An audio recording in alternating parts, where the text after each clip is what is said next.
You are awake. The ceiling above you is high, higher than you expected.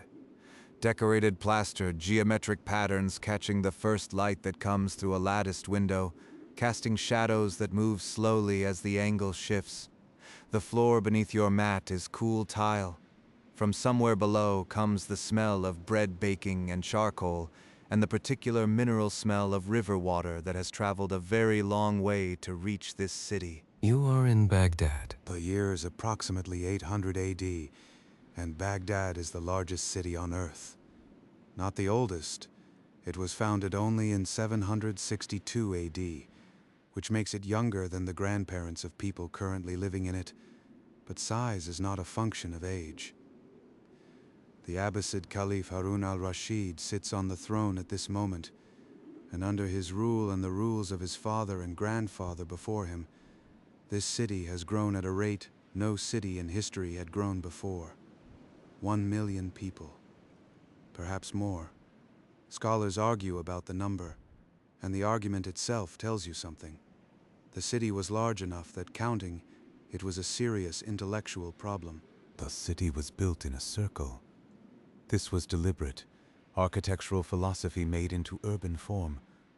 The Caliph al-Mansur, who founded Baghdad in 762, chose the circular design because it meant that no point on the outer wall was farther from the center than any other point. The Caliph's palace and the great mosque sat at the exact center, with the city radiating outward from them in concentric rings. 4 gates faced the 4 cardinal directions. 4 roads ran from the gates to the center. Everything in the city was equidistant from power. They called it Madinat al-Salam, the city of peace. They called it al-Zahra, the circular one. They called it simply Baghdad, a name borrowed from the Persian Aramaic settlement that had stood on this spot before the Abbasids chose it as their capital. You should get up. The city does not wait. The street outside is already busy, though the sky has only just shifted from black to dark blue. Baghdad operates on a schedule dictated by prayer times and market hours and the rhythm of a city that never fully stops. The night shift of bakers and guards and river workers fades into the morning shift of merchants and scholars and civil servants without a clean boundary between them. Someone is always awake in Baghdad. Someone is always moving. You emerge into a lane that is narrow enough to touch both walls with outstretched arms, paved with stone worn smooth by decades of feet. Above you, the upper floors of the buildings on either side lean toward each other slightly, the way buildings in old cities lean when they have been built and rebuilt and expanded in every available direction. Wooden balconies project overhead. From one of them, a woman is hanging something to dry in the morning air. She does not look down. The lane opens into a wider street, and the wider street opens into a market that has been setting up since before you woke. Let's talk about what Baghdad is, and how it came to be here. The Abbasid Caliphate came to power in 750 AD, overthrowing the Umayyad dynasty in a revolution that was as much a cultural shift as a political one. The Umayyads had governed from Damascus, and their caliphate had been Arab in its identity and orientation. Arab language, Arab leadership, Arab cultural assumptions. The Abbasids, while also Arab in dynasty, came to power with the support of Persian administrators and soldiers and intellectuals who brought with them a different tradition, the long, sophisticated bureaucratic and philosophical culture of the Persian Empire, which had been the most administratively complex civilization in the world for centuries before Islam existed. When the Abbasids built Baghdad, they built it as a synthesis, Arab in religion and language, Persian in administration and architecture, open deliberately to everything else. Greek texts, Indian mathematics, Chinese techniques. The caliphate that emerged from this synthesis was not narrowly Islamic in its intellectual culture. It was voraciously, systematically curious about everything that every civilization had ever produced. This curiosity is why Baghdad happened. This curiosity is what the House of Wisdom was built to serve. But first, the market. Because you need to understand what the market of Baghdad looks like in the year 800, and what it tells you about the city around it, before we go anywhere near the libraries. The Baghdad market in this period was not one market.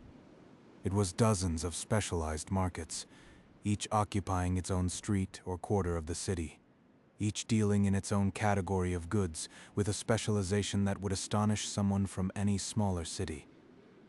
There were markets for paper, a Chinese invention that had reached Baghdad through Central Asian trade routes and was now manufactured locally in large quantities, because a city that produces as many documents and books as Baghdad needed more paper than China could ship.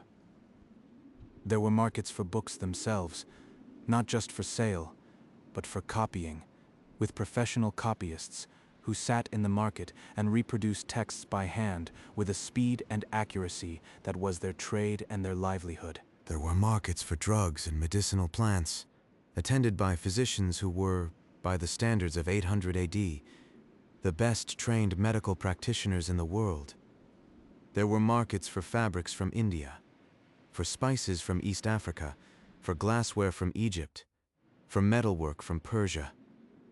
There were markets for slaves, a fact that sits badly with everything else, but a fact, who came from sub-Saharan Africa, from the Slavic peoples of Eastern Europe, from the Turkic steppe, bought and sold under the legal framework of the Quran, which regulated slavery without abolishing it. A single morning in the Baghdad market in 800 AD put you in contact with goods from more of the world than most people in that world would ever see. You are buying nothing, because you have nothing to buy with.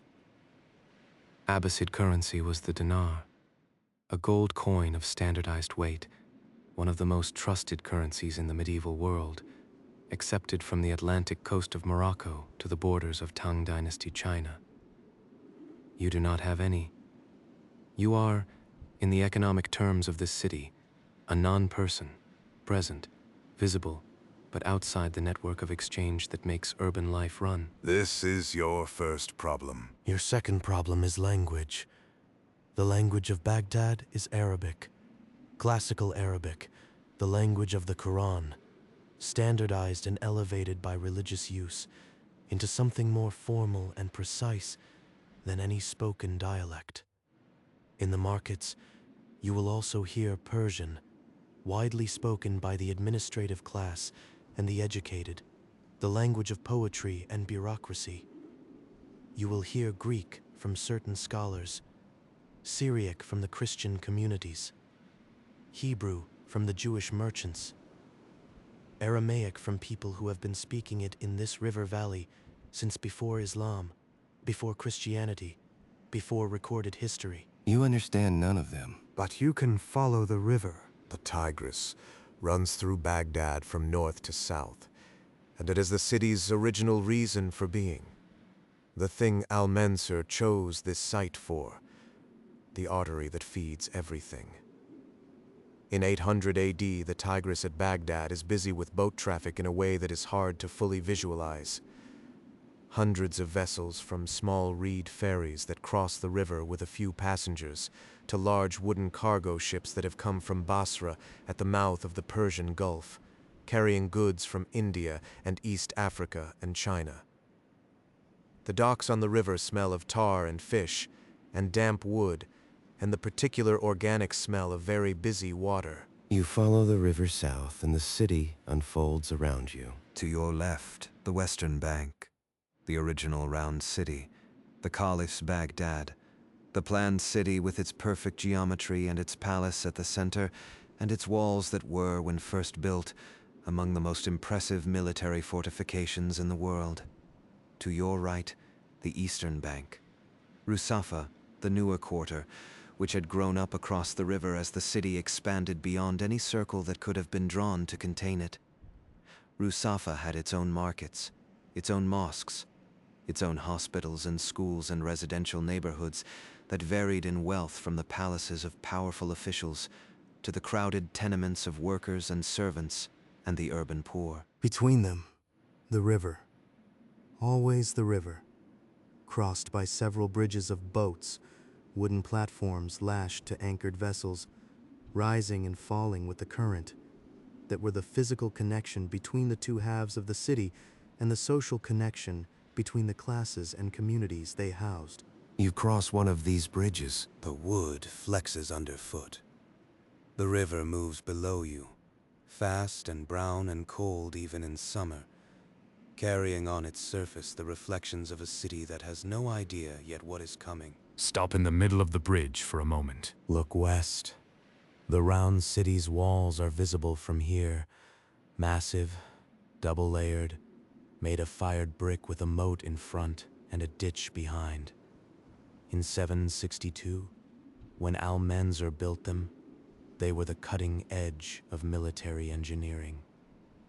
200,000 workers and craftsmen from Persia, from Syria, from Mesopotamia, were brought to this site over 4 years to build them. The city inside those walls, the original Baghdad, the perfect circle, covered roughly 2 square kilometers and held, in Almanzor's plan, the functions of government: the palace, the mosque, the administrative offices, the guards' quarters. The population that served those functions lived there. Everyone else lived outside, in the suburbs that grew faster than any plan could contain. Now look, east. Rusafa stretches across the far bank, denser and less orderly than the round city, the result of organic growth rather than planned design. The streets on this side follow the logic of convenience rather than geometry. They go where people needed to go when they needed to go there, and they curve and branch and dead-end in the way that all cities curve and branch and dead-end when no central authority has decided where the streets should go. This is where most of the city's intellectual life happens. The hospitals, the major mosques with their schools attached, the House of Wisdom itself. All of it on this eastern bank, spreading outward from the river. Baghdad's 2 halves are 2 kinds of order. The West, the order that power imposes, perfect from above, less perfect at street level. The East, the order that emerges when enough people want the same things in the same place, which is the order that actually works. You should know something about who lives in this city, because Baghdad in 800 is not a monoculture.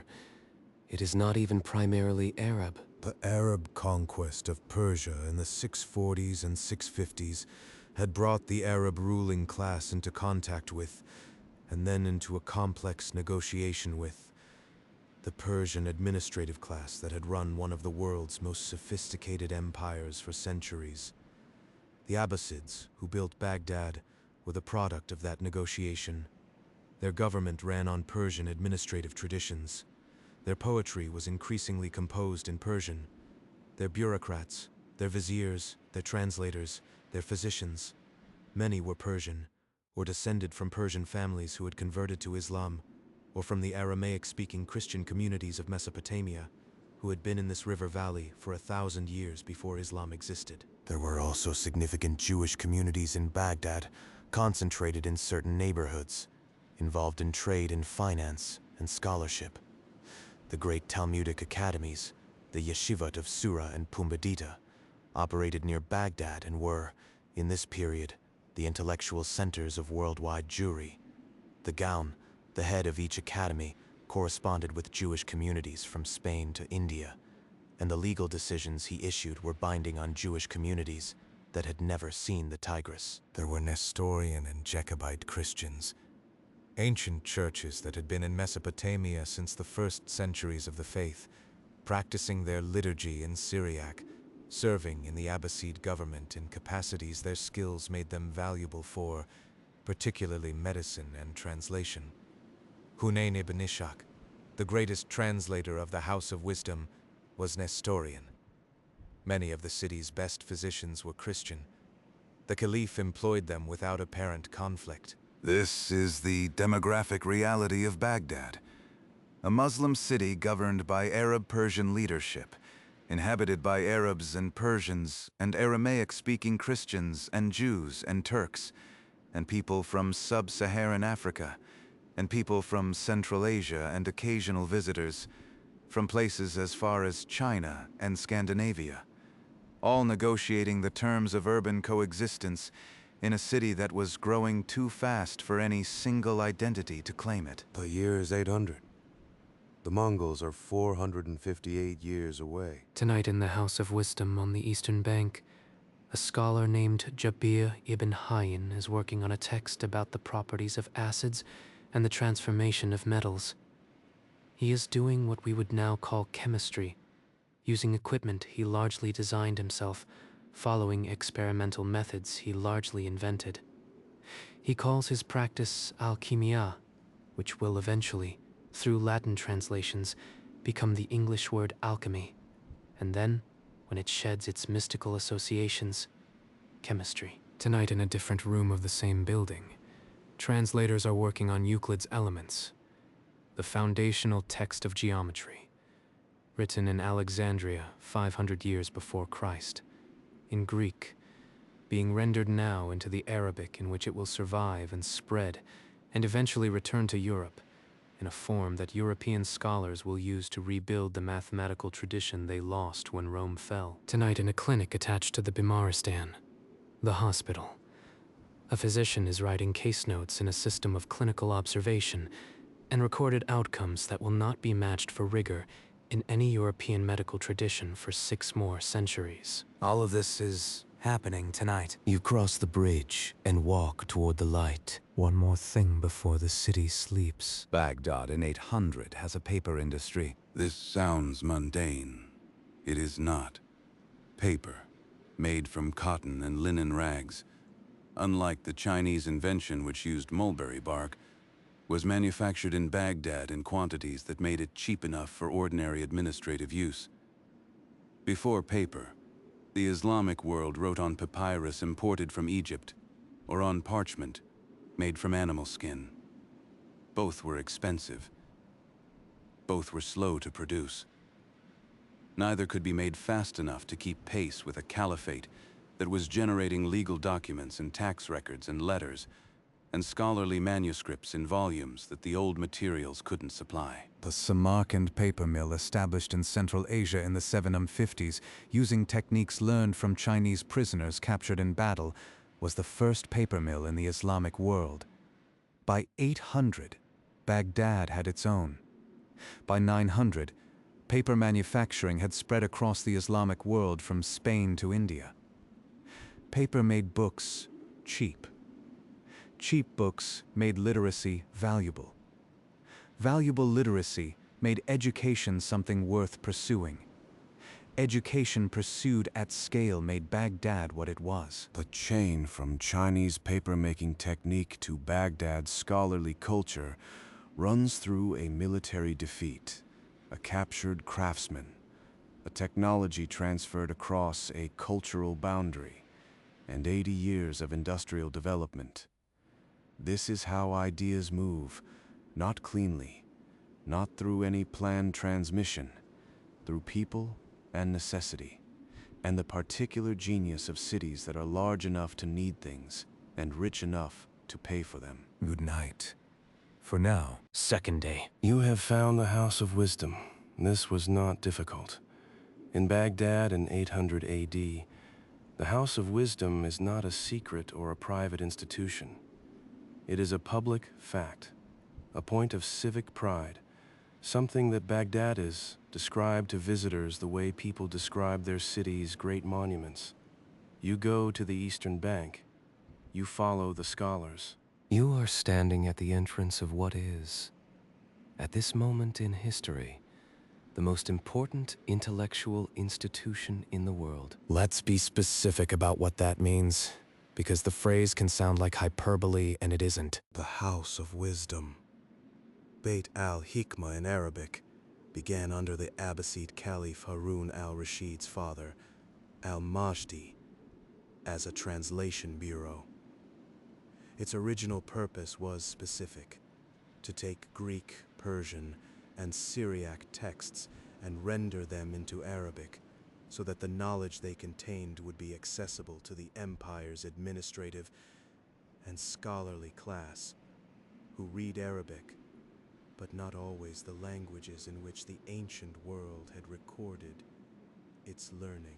This translation movement, which historians call the translation movement, which is accurate if not poetic, was one of the most consequential intellectual projects in human history. Between roughly 750 AD, virtually every major work of Greek science and philosophy that had survived to that point was translated into Arabic. Aristotle's entire corpus, Plato's dialogues, Euclid's mathematics, Ptolemy's astronomy, Galen's medicine, Hippocrates, Archimedes, Diophantus, texts that existed nowhere else in the world, texts for which no Latin copy survived, texts that the Byzantine Empire possessed but had not widely disseminated, were translated in Baghdad and preserved in Arabic, and then, centuries later, translated again from Arabic into Latin and returned to Europe in a form that made the Renaissance possible. You enter the building. The interior is organized around a central courtyard, open to the sky, with a fountain at its center, the sound of running water that the Islamic architectural tradition considered essential to a space meant for thought. The gentlest possible background noise, neither silence nor distraction. Around the courtyard on all sides, rooms open onto arcaded walkways. Some rooms hold shelves of manuscripts. Some rooms hold working scholars. Some rooms hold both simultaneously, the manuscripts and the scholars engaged in the particular intellectual intimacy of a person in conversation with a dead writer's words. The working language is Arabic, but the conversations you can half follow, in the courtyard, at the edges of rooms where scholars talk between themselves before going back to their texts, move fluidly between Arabic and Persian and occasionally Greek. Some of these men were born Christian, some were born Zoroastrian, some were Jewish. The House of Wisdom under the Abbasids did not require its scholars to be Muslim. It required them to be useful. One of the most useful men in the building right now is a mathematician named Muhammad ibn Musa al-Khwarizmi. Al-Khwarizmi was born somewhere in Khwarazm, a region of Central Asia that is now Uzbekistan, probably in the late 8th century. He came to Baghdad and joined the House of Wisdom under Harun al-Rashid and continued under his successor al-Mamun. He wrote a book called Al-Kitab al-Muqtasar fi Hisab al-Jabr wal-Muqabala, the compendious book on calculation by completion and balancing. You know this book by a shortened version of one word in its title? Algebra? Algebra. Al-Khwarizmi did not invent algebra from nothing. He built on Greek and Indian mathematical traditions, acknowledged his sources, and synthesized them into something new. What he produced was the first systematic treatment of linear and quadratic equations as a general method. The idea that you could write a problem with an unknown quantity, manipulate it according to defined rules, and arrive at a solution regardless of the specific numbers involved. His name, in Latin transliteration, became algorithmus.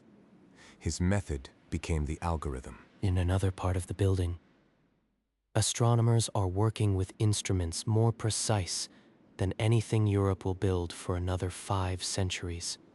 The astrolabe, a device for measuring the altitude of stars and planets, calculating time and position, was not invented in Baghdad, but it was refined here, improved here, produced here in quantities, and with a quality that made it the standard navigational and astronomical instrument of the medieval world.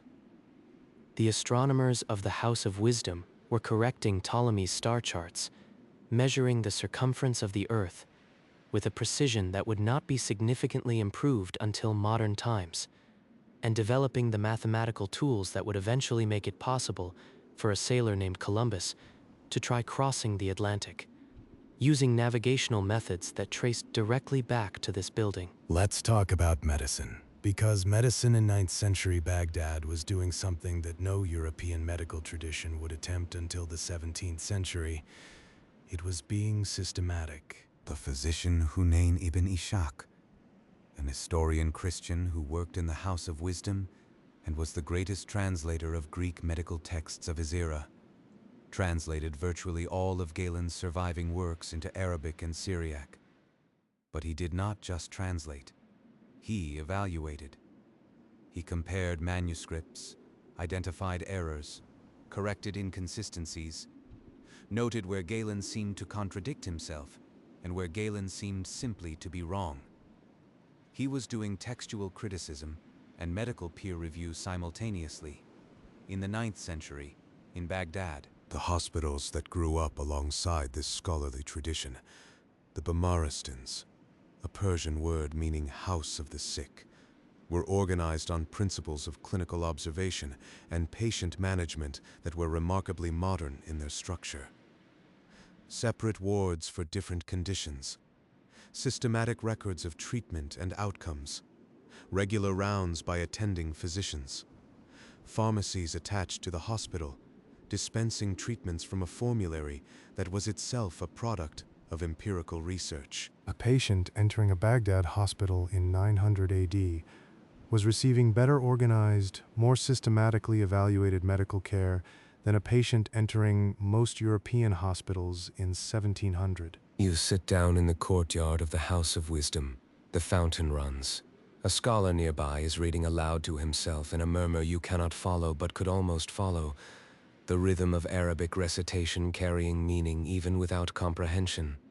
Another man enters carrying an armful of manuscripts and nods to someone across the courtyard and sits down at a low table and begins to read with the focused intensity of someone for whom this is not a privilege, but a daily practice. You think about what it means to live in a city where this is normal. Where books are manufactured and sold in dedicated markets.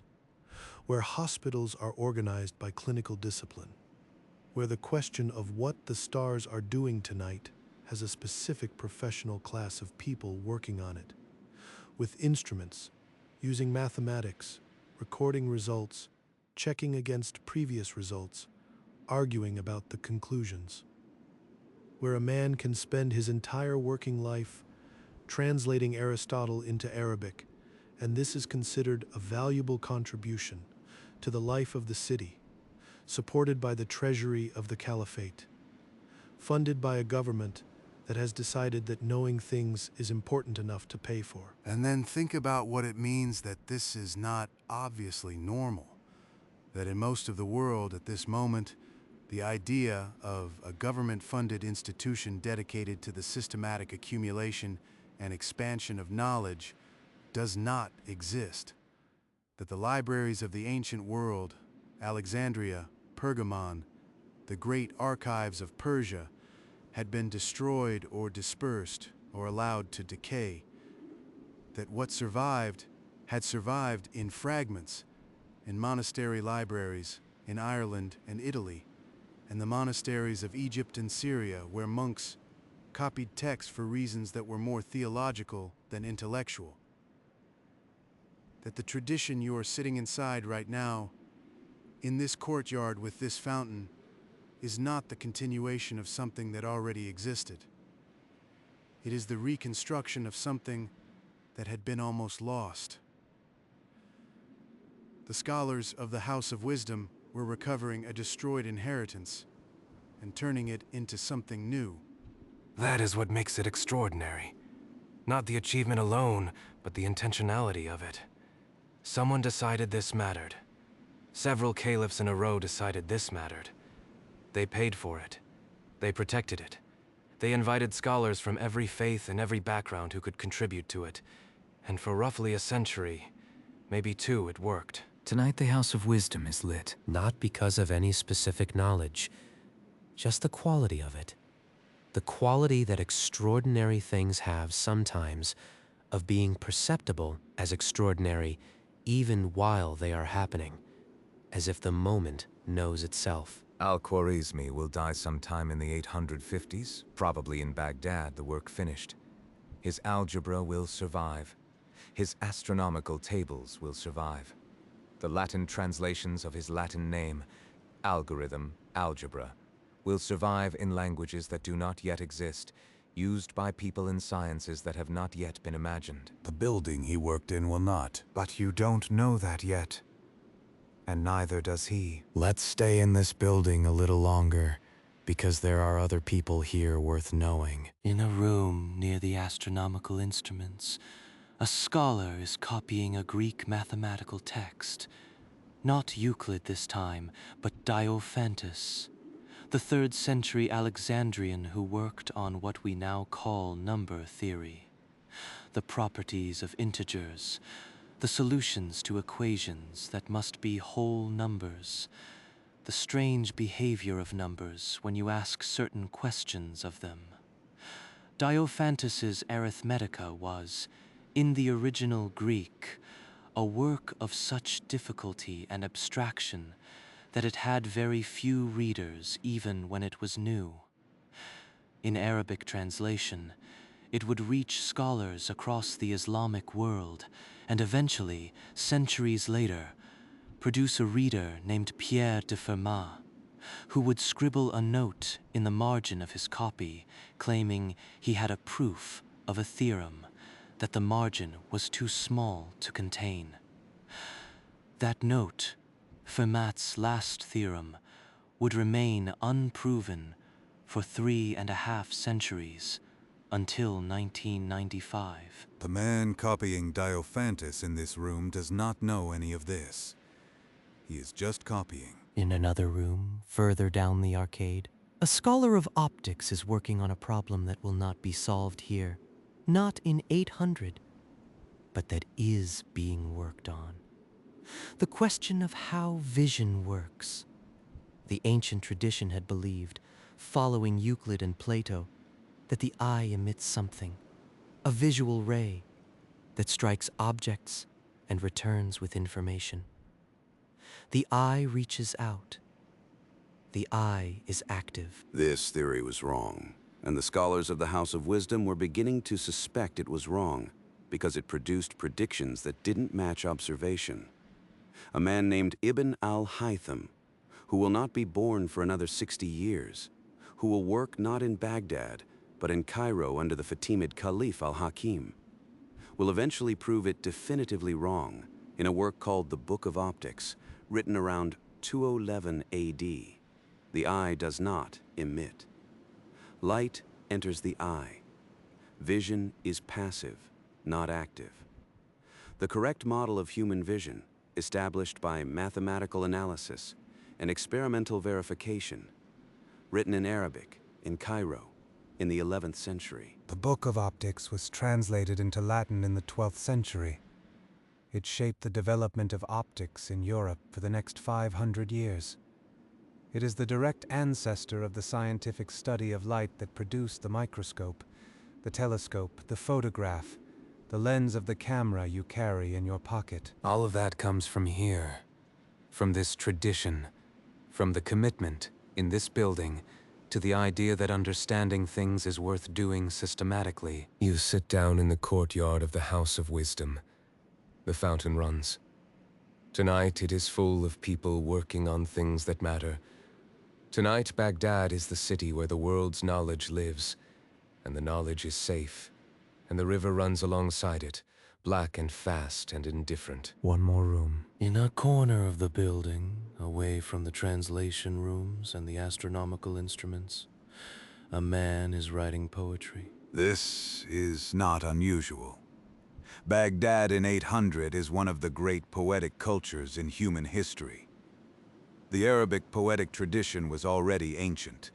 The pre-Islamic qasida, the ode form, had been refined over centuries in the Arabian Peninsula, and the Abbasid court brought that tradition into contact with Persian poetic conventions, and produced something new that was neither purely Arab nor purely Persian, but deeply both.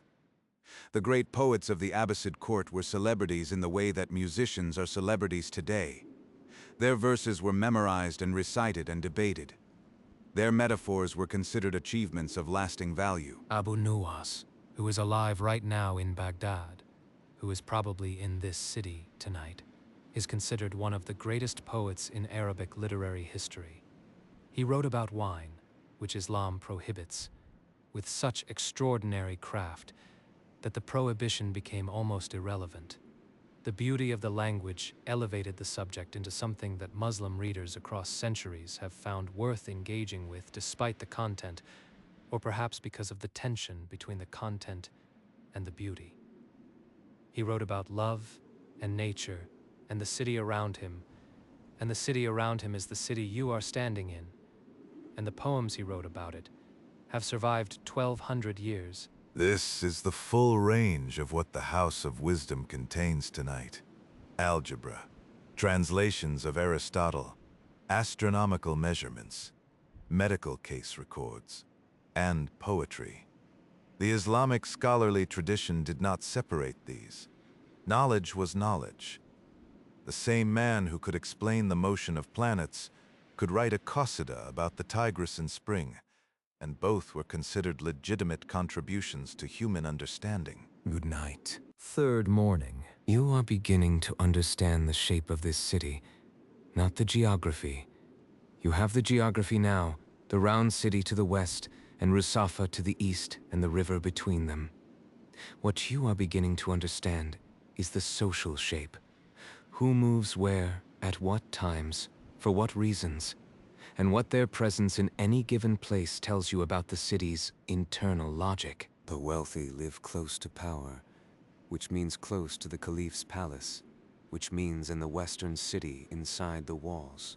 The scholars and administrators cluster in Rusafa, where the House of Wisdom is, where the great mosques with their attached schools are, where the density of intellectual life creates its own neighborhood gravity. The merchants occupy the market districts, which spread along both banks of the river and spill out beyond the original walls into the suburbs that no planned city can prevent when it is successful enough. The poor live wherever they can, which in a city this large means in considerable numbers, in considerable density in the neighborhoods that the wealthy and the merchants have moved on from. In between all of these, constantly moving are the people who make a city function. Porters and ferrymen and water carriers and bread sellers, and the 1,000 categories of service worker without whom urban life at this scale would collapse in days. Let's talk about what daily life actually looks like for the majority of people in Baghdad in 800 AD, because the House of Wisdom is real and important, but most people in this city will never enter it. The average Baghdadi in 800 AD is not a scholar. The average Baghdadi is a craftsperson, or a merchant's assistant, or a laborer in the docks or the construction industry, or a domestic worker in one of the city's great households, or a farmer in the agricultural hinterland that feeds the city, or one of the soldiers garrisoned in the military quarters. Their life is organized around the 5 daily prayers, which structure time in Islamic society the way the church bells structured time in medieval Europe, marking the day into named segments that everyone uses as reference points, and around the practical demands of earning enough to eat and pay rent and, if possible, to put something aside. The workday begins early and ends at midday or early afternoon in summer, when the heat makes outdoor labor impractical. The afternoon prayer marks the resumption of some activities and the continuation of others. The evening prayer closes the market day. After dark, the city is less busy, but not quiet. There are always people awake, always boats on the river, always bakers working through the night to have bread ready for dawn. Food. The food of Baghdad in this period was Persian in its foundations, Arab in some of its forms, and influenced by everything the trade routes brought through. The basic grains were wheat and barley, made into bread that was the foundation of every meal at every economic level. Rice had come from India. The Arab word for it, raz, is borrowed from Sanskrit, and was already a common ingredient in the wealthier households, cooked in ways that would be recognizable as the ancestors of Persian and Iraqi rice dishes that still exist today. Meat was lamb primarily, with goat and poultry also common. Fish from the Tigris and from the Persian Gulf, salted and dried, was available throughout the year. Vegetables, eggplant, which the Arabs had gotten from the Persians who had gotten it from India. Onions and garlic and leeks, turnips and carrots, fresh herbs in quantities that reflected an agricultural tradition that had been cultivating the Tigris-Euphrates Valley for 5,000 years. Spices from the trade routes, cinnamon from Sri Lanka, pepper from India, saffron from Persia, cloves from the islands that the Arabic geographical tradition called the Islands of Spices, and that Europeans would spend the next 5 centuries trying to find a direct route to. These spices were expensive. In the wealthier households, they were used lavishly. In the poorer ones, they were used carefully, a pinch at a time, to transform otherwise plain food into something that tasted of the world's abundance. Sugar. The Arabs had encountered sugar cane through their contact with Persia and India. And by 800 AD, sugar was being refined and sold in the Baghdad markets in quantities large enough to make it a regular ingredient rather than a rarity. Sweet dishes, pastries, confections, sweetened drinks were a significant part of the culinary culture of wealthy Baghdad, and the knowledge of how to make them would travel with Arab traders and with the Crusaders and eventually produce the European dessert tradition that still defines what a sweet thing tastes like in most of the world. You eat what someone gives you. A piece of flatbread with a smear of something bean-based, eaten standing at a stall near the river. It costs a fraction of a coin, and it is adequate, and it tastes, faintly, of cumin. This is what most people in Baghdad eat. The food of the House of Wisdom banquets and the Caliph's table exists in the same city, but it is not this. The Caliph. Harun al-Rashid, who rules Baghdad in 800, he's by any historical measure an extraordinary figure. Not always an admirable one, but extraordinary. He was born in 763, the son of the Caliph al-Mahdi, and came to the throne in 786 at the age of approximately 23. He ruled until 809.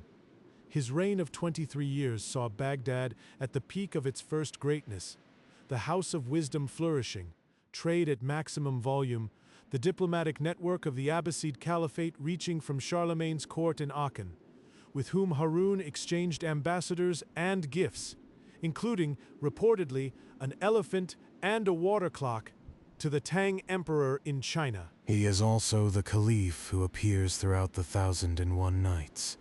Not the historical Harun al-Rashid as he actually was, but Harun al-Rashid as the literary imagination of the Arabic tradition chose to remember him, wandering Baghdad in disguise, encountering merchants and thieves and scholars and fishermen, conducting an informal audit of his own city. The stories are not history. They are what history wishes it had been. They are Baghdad's dream of itself. The real Harun al-Rashid was more complicated. He was a patron of poets and scholars and musicians. He was also capable of having his own vizier, the great Jafar of the Barmakid family, who had served the caliphate loyally for decades. Arrested and executed on what appeared to have been personal rather than political grounds. The Barmakids, who had functioned as the administrative backbone of the Abbasid government, were destroyed overnight. Their property was confiscated. Their family members were imprisoned or killed. No clear reason was ever given. The sources speculate. The speculation continues. This is the city you are walking through, a city of extraordinary intellectual achievement and genuine political terror sitting in the same buildings, served by the same river, under the same sky. In the afternoon, you find a mosque. Not the great mosque at the center of the round city. You cannot enter that without being more obviously a Muslim than you are able to perform. But one of the neighborhood mosques of Rusafa, smaller, open, the courtyard shaded by a colonnade, the fountain at its center running for ablution. Men enter, wash their hands and feet and faces, pray, leave. The whole transaction takes perhaps 10 minutes for each person. The mosque empties and fills continuously throughout the day, a steady breathing, in and out of the community's relationship with God. Attached to the mosque, as is common in this city, is a madrasa, a school. Children sitting in rows, reciting. The Quran first, as the foundation of all knowledge in this tradition, the text memorized before anything else. The words internalized so completely that they become the first layer of the mind. Then Arabic grammar, then mathematics. Then, in the more advanced schools attached to the major mosques, the full curriculum, jurisprudence, theology, philosophy, medicine, astronomy, depending on what the school's whack, its endowment, can afford to teach. Education in Baghdad in 800 is not universal. Girls receive less of it than boys, poor children less than rich ones, slaves almost none. But it is broader in this city than almost anywhere else in the world at this moment. And the foundation of it, the Quranic literacy that every Muslim household tried to provide for its sons, meant that the basic rate of literacy in Baghdad was, by the standards of 800 AD, remarkably high. You sit in the mosque courtyard as the afternoon prayer ends and the men disperse. A very old man stays behind, sitting near the fountain, and after a while he looks at you with the expression of someone who has been watching you and has decided you are harmless. He says something in Arabic. You say nothing. He considers this. Then he says something else, shorter, with the rising inflection of a question. You shake your head very slightly, meaning, I don't understand. I'm sorry. I'm trying. He nods. He looks at the fountain. After a moment, he begins speaking again. Not to you exactly, more to the air between you. A quiet, continuous murmur that might be recitation, might be memory, might be simply the habit of a man who has spent his life with language and cannot stop using it, even when there is no one to hear it. You sit with him until the light changes. The year is 800. The libraries are full. The fountain runs. The old man recites. This is the Golden Age. This is it exactly. Not a monument or a triumph, but an afternoon in a courtyard with a fountain and a very old man speaking to the air in a language you don't understand. History is mostly made of afternoons. The monuments come later, when people are trying to remember. Before you leave this courtyard, let's talk about the 1001 Nights. Because we have already mentioned them once, and because they belong here, in this afternoon, in this specific city. The stories collected under that title are not the product of any single author or any single period.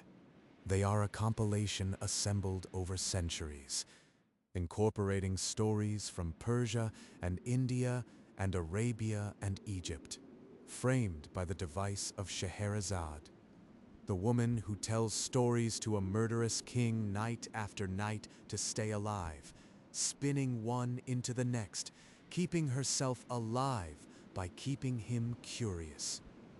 The frame story is Persian in origin. Many of the individual tales are Indian. The Baghdad setting of the Harun al-Rashid stories is Arab, but the stories themselves draw on everything. What they captured, in their literary way, is the cosmopolitan reality of the Abbasid city.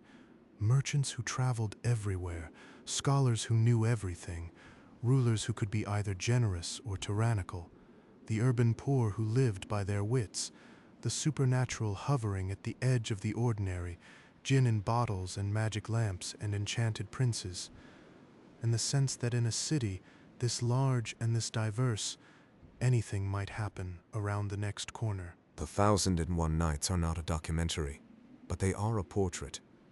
They show you what Baghdad felt like to the people inside it. The excitement of it, the scale of it, the sense that the city was alive in a way that smaller places were not, that it contained the whole world in miniature, that walking through it you might encounter anyone, hear anything, witness something remarkable. That feeling was true. The city was that. The sun has moved. The old man's recitation has slowed, then stopped. He appears to be asleep, sitting up in the way of people who have learned to rest whenever the opportunity presents itself, which is how you live when you are old in a city that has never been restful. You stay a little longer. The fountain runs. Good night. This is the last night. The city around you is dark and quiet in the particular way that cities are dark and quiet only in the hour before the first prayer, the hour before the first light, the hour when the day has not yet made any claims on the world. The Tigris runs. The libraries hold their books. The house of wisdom sleeps. Let's talk about what ends. Not in 800. Not tonight. Not in Harun al-Rashid's time. The Abbasid Caliphate at its peak is not in danger. But we have been walking around this city for a week, and before we leave it, we have to follow it forward to the thing that everyone who knows anything about Baghdad knows is coming, even if no one inside the city knows when. The 9th century, after Harun al-Rashid, continued to be a period of extraordinary intellectual production. His son al-Mamun, who ruled from 813 to 833, was if anything more personally committed to scholarship than his father. He debated theology publicly, corresponded with scholars across the empire, and expanded the House of Wisdom into something closer to what we would now call a research university, with stipends for scholars, equipment for astronomical observation, and a translation program operating at full speed. Under al-Mamun, al-Khwarizmi wrote his algebra. The astronomer al-Farghani wrote a comprehensive treatment of Ptolemaic astronomy that was translated into Latin in the 12th century and became one of the primary astronomical texts of medieval Europe.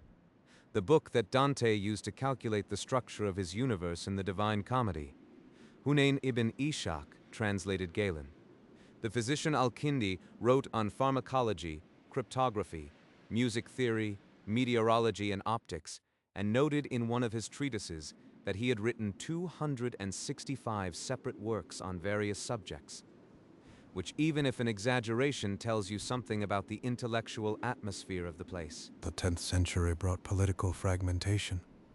The Abbasid Caliphs retained their religious authority, the symbolic leadership of Sunni Islam, but lost their political power to military commanders called sultans, who governed in the caliph's name while actually ruling themselves. Baghdad remained important, remained a great city, remained a center of scholarship.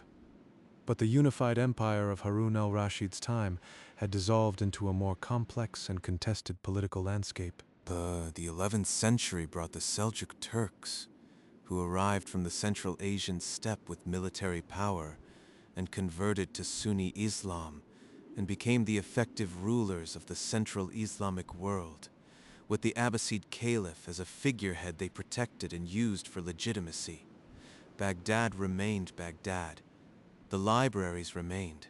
The House of Wisdom in various forms continued. The 12th century saw the Crusades reshape the western frontiers of the Islamic world and saw the great Islamic philosophers and scientists, Ibn Sina, al-Biruni, Ibn Rushd, do their finest work, often in cities other than Baghdad, in Persia and Spain and Central Asia, in the diaspora of Islamic intellectual culture that the political fragmentation had actually, in some ways, enabled by spreading scholarship across more centers rather than concentrating it in one. And then 1258.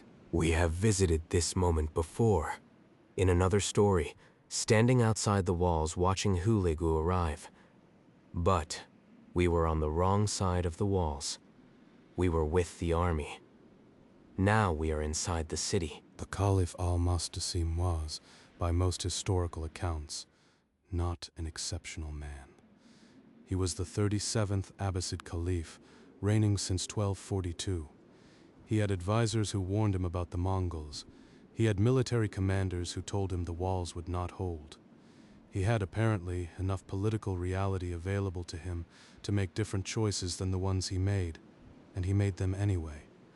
refused to submit, refused to negotiate in earnest, refused to prepare adequately, and then found himself in February of 1258, watching the walls of his city being breached by an army that had never lost a siege. The Mongols entered Baghdad on February 10th, 1258. Tetsin knew of two Hammer. What followed lasted 13 days. The Tigris ran black. The Arabic sources say this. The Persian sources say this. The sources that were written by survivors who had been in the city and made it out say this. And the sources that were written by Mongol administrators who arrived afterward and found a city that had been a city and was now something else say this too, in their way, by describing what wasn't there anymore. The libraries of the House of Wisdom were emptied into the river. Not burned, thrown in.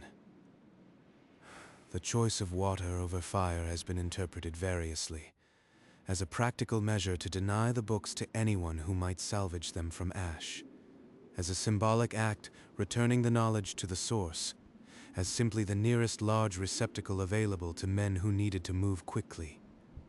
Whatever the reason, the river was the method. Centuries of manuscripts. The Arabic, Aristotle. The translated Galen. The astronomical tables. The mathematical treatises. The philosophical commentaries, and the medical case notes, and the poetry, and the jurisprudence, and the thousands of texts that represented the most comprehensive single archive of human knowledge ever assembled in one place. The Tigris ran black with ink. Then it ran red. The Caliph al-Mustasim was killed on February 20th, 10 days after the walls fell. The Mongols, following their practice of not spilling royal blood on the ground, wrapped him in felt and rode horses over him until he was dead. The Abbasid Caliphate, which had existed continuously since 750 AD, 508 years, ended. The sources say that when the Mongols killed the Caliph and the scholars and destroyed the libraries, the sky darkened. There were earthquakes. The stars were strange. These are the things that sources written in grief say about catastrophes. The sky probably did not darken. There were probably no earthquakes. But the people who wrote these things were trying to say something true about how it felt, and the feeling was true even if the sky was not. Something that had seemed permanent, that had seemed as fixed as the city's walls and the river's banks and the stars overhead, was gone, was simply gone in a matter of days, and the world that came after it would not know where to put the absence. Here is what survived. Some manuscripts had been copied and distributed to libraries in Cairo, in Cordoba, in Persia, in Central Asia. The Islamic scholarly world was geographically distributed enough that no single catastrophe could destroy all of it. The great works of al-Khwarizmi survived in copies that were already in other cities. Ibn Sina's medical encyclopedia, the canon of medicine, the foundational text of Islamic and eventually European medicine, survived in dozens of copies across the Islamic world. The astronomical and mathematical traditions survived in the schools and the memories of the scholars who escaped. Hane Nemanishak's translations of Galen had already been retranslated into Latin. They were already in Europe. They would return to the Islamic world from the other direction, eventually traveling back along the routes of contact and translation that the Golden Age had opened. Knowledge moves. It moves along trade routes and conquest routes, and the routes carved by curiosity. It moves in the memories of people who carry it out of burning libraries in their heads. But the city. Baghdad never recovered its position as the largest city in the world.